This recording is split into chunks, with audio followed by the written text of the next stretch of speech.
దేవుని నమ్ముకొని జీవిస్తున్న వ్యక్తులు ఎలా జీవించాలంటే ఆకు వాడకుండా ఫలించేటువంటి చెట్టులాగా ఉండాలి.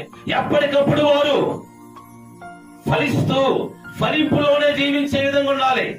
వారి జీవితము చిగురిస్తూ ఉండాలి, వారి జీవితం ఫలిస్తూ ఉండాలి, వారి జీవితం అనేకులకు ఆశ్చర్యకరంగా ఉండాలి, వారి జీవితం అనేకులకు మాదిరికరంగా ఉండాలి, వారి జీవితము అనేకులకు దీవెనకరంగా ఉండాలి.